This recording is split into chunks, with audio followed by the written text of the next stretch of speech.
Hey everyone, Ryan Young, KAATARO Jiu-Jitsu. Hope you're doing well. I was just having a conversation with someone and I thought this would be a perfect thing to go on with you guys. And you know, this person is a purple belt. And the thing about, here's a problem with belts, right? You want that belt, however, the belt can be a trap for you.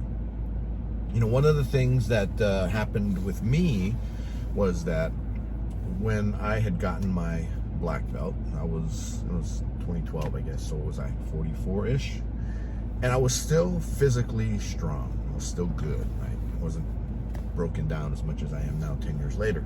But what happened was I had gotten to training, went over to a friend's house, and he was also a black belt, but he was a friend of mine and wasn't training with him. But I'd stopped by his place and brought my gi, and he was giving a private to a black belt who was a 3rd degree at the time under a very, very well-known family member.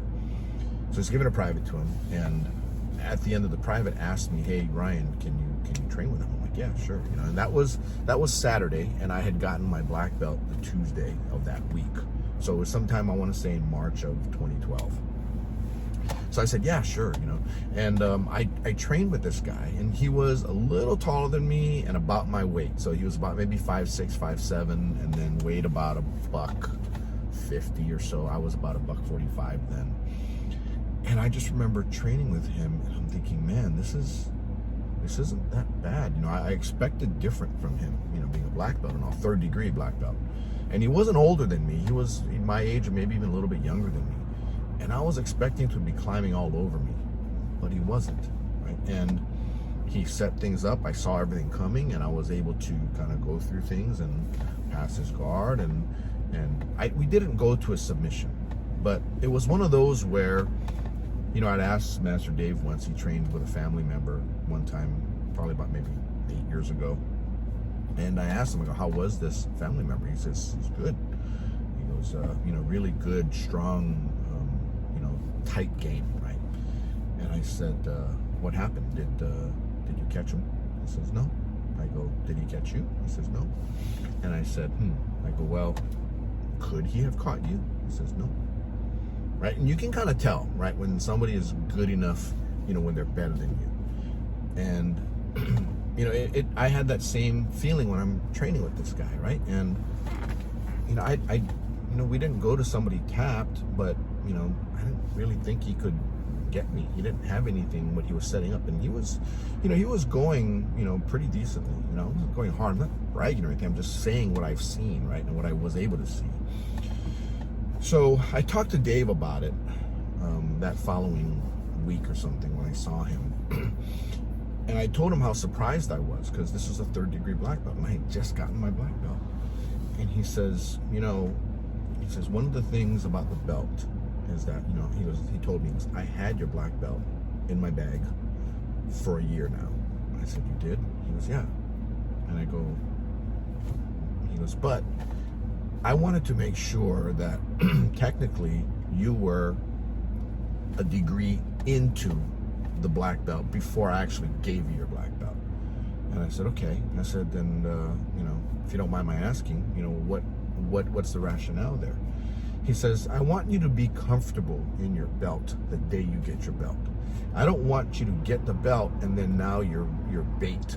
You're the bait dog for every other black belt." And I go, "Okay, that makes sense." He says, "One of the worst things you can do to somebody is overbelt them, number one. And the other is by correctly belting him. You know, let's say you could time it, you know, brown belt, brown belt, brown belt, brown belt, black belt, and you give it to him right then and there." So what he did was he went brown belt, brown belt, brown belt, and then abilities wise, technically, I guess he said I was a black belt, and he continued on. And he wanted to make sure that I didn't, you know, slip back into brown belt level, which happens, I guess. But you know, to make sure that I was comfortable and that I was comfortable training with black belts. And by then, I trained with a number of black belts that had come through our school, and I wasn't, you know, I wasn't surprised by him. You know, Dave, in my opinion, Dave taught me well.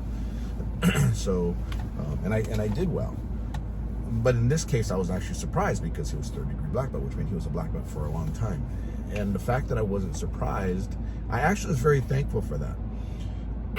Because I think to myself, I don't, he's a black belt, third degree, whatever. But if I were a brand new black belt and I had gotten demolished by him, then I would have gone, he's a third degree black belt, he should demolish me, right? But he didn't, and I saw everything he could do, and I've trained with other, very advanced black belts, and just technically, there wasn't that much that I didn't see coming, and that's the thing, it's because Master Dave had told me what he did. So I then use that as my philosophy when I'm training my students. I want them to be comfortable in the belt that they're in. So, for example, if I give somebody a blue belt, then in my mind, I could easily justify them being a first or a second stripe blue.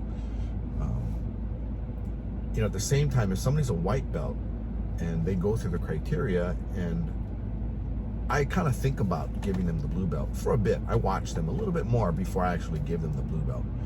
I wouldn't call it sandbagging, right? Some people would say, well, that's sandbagging. But, it's not like as if I have a person who is a level of a purple belt who is still wearing a white belt. No, he's maybe a little bit into a blue belt level by the time I give him the blue, just so that he's comfortable. I don't want it to be where he's now a blue belt and feels he has to defend a blue belt against everybody, including all the white belts. That's kind of a crappy feeling to have, because I've seen it happen before, to where people get the belt, they wanted the belt, I want the belt.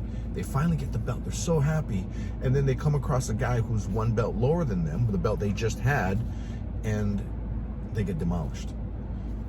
And it could be, and perspective wise, and I'll go over this in a second here, but they get demolished. They think they have to be able to hold their own against every belt lower than them, every person of a belt lower than them. And that's a trap that I don't want somebody to be put into, because that's the type of stuff that makes people quit, right?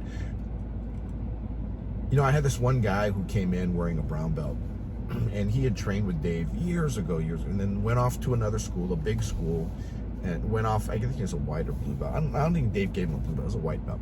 And he left, and then years later came back, and he was wearing a brown belt.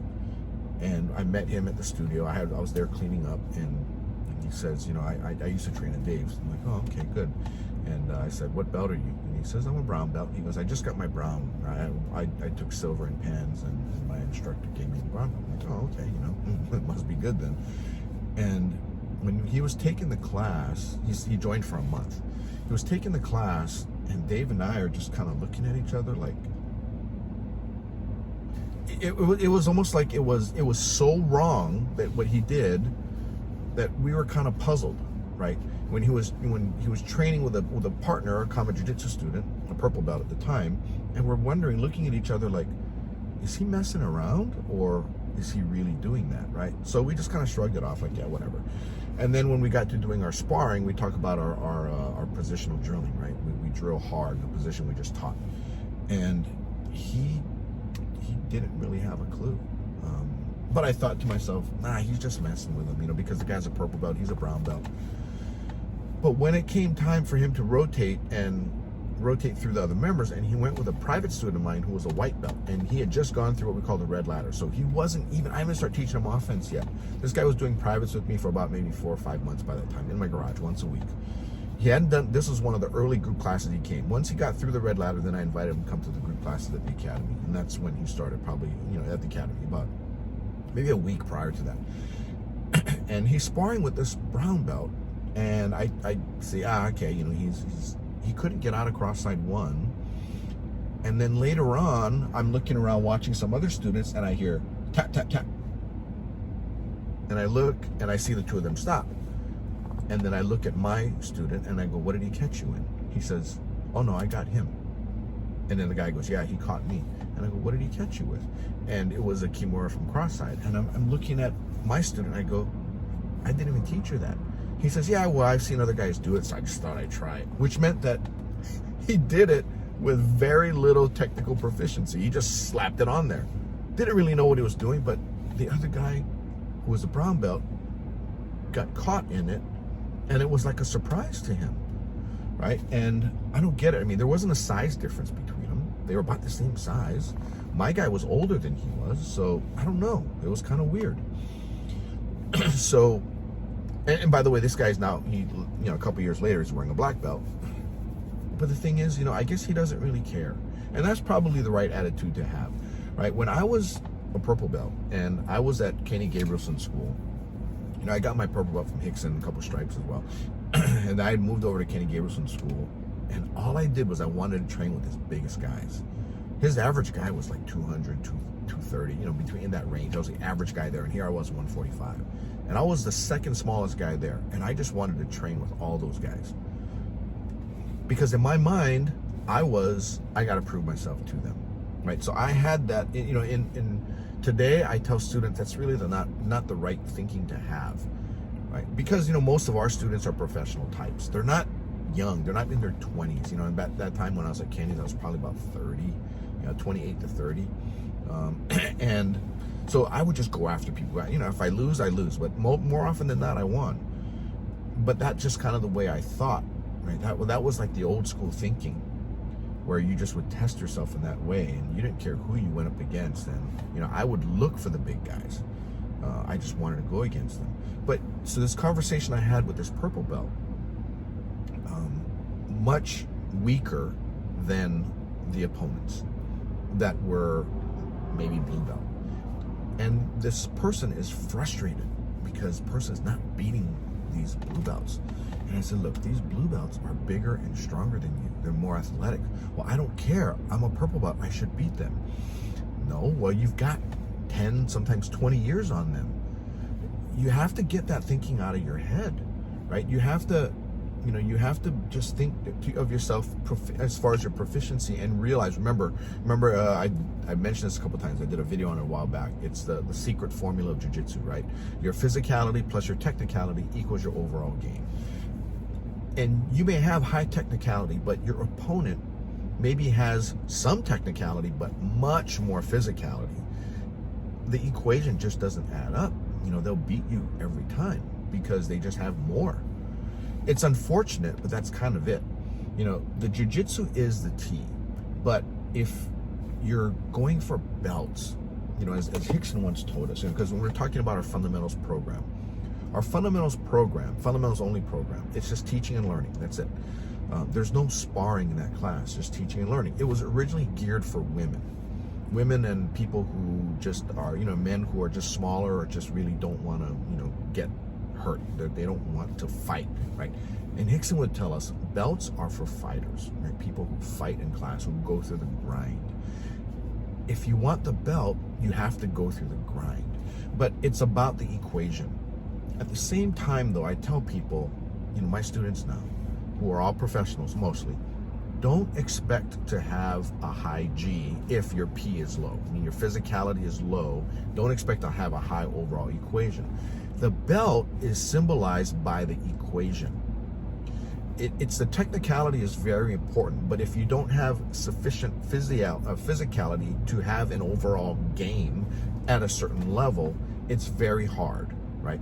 And that's why I say that sometimes the belt can be the trap, because some instructors will belt based on time, which I have a problem with, because time doesn't mean anything.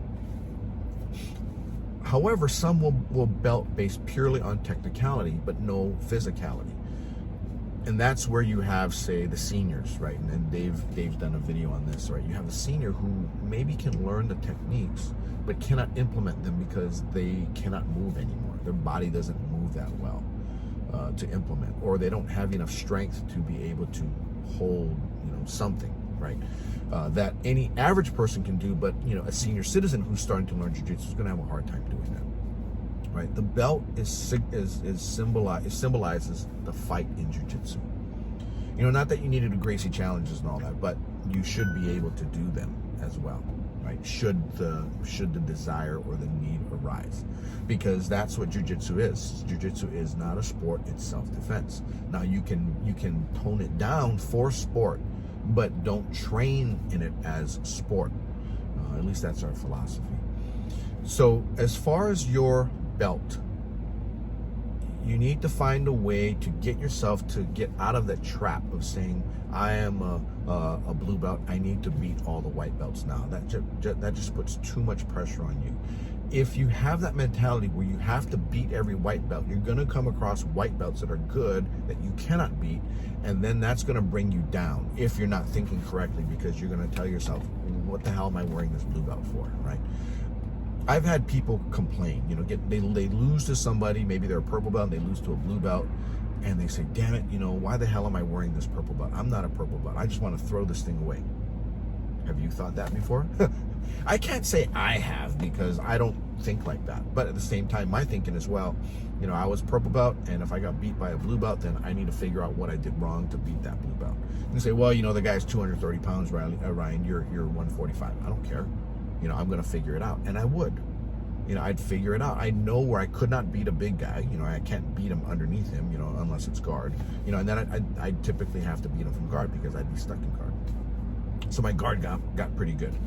So I could do that. But at the same time, once I get on top, then, you know, especially when I take your back, then, you know, it would have been all over at that point. Because that's where size doesn't matter. If you're on somebody's back, no matter how big he is, when you're grappling on the ground, if you take his back, then the fact that he's big and strong really doesn't mean that much at that point.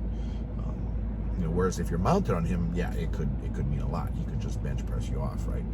If you're not quick enough to take the arm. But, you know, now I'm kind of digressing. But for those of you who are belted, keep things in perspective.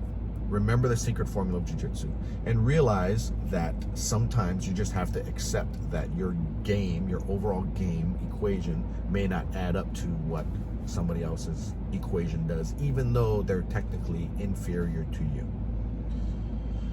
I hope that helped kind of put that perspective into your mind and make your jiu-jitsu pleasant. Because what I don't want you to do is, I don't want you to feel trapped and think to yourself, I'm a blue belt, I have to beat all the white belts. Or I'm a 4-stripe blue, I have to beat all the brand new blue belts. Don't think that way, because that is a limiting mindset, and that will make you quit jiu-jitsu, right? Or if not make you quit, it'll make it less fun. And if it's not fun, you're gonna quit, right? So take this for what it's worth. I hope it helps you out. Anyway, if you ever want to come and visit us, come visit us at one of our campuses. We have 3 campuses, one in Irvine, California, one in Flower Mound, Texas, which is Dallas-Fort Worth, and one in Austin, Texas. You can also come see us at KAATARO.online.com, where you can see our curriculum as well as our training videos. Anyway, that's all I got for you. Take care and happy training. Bye now.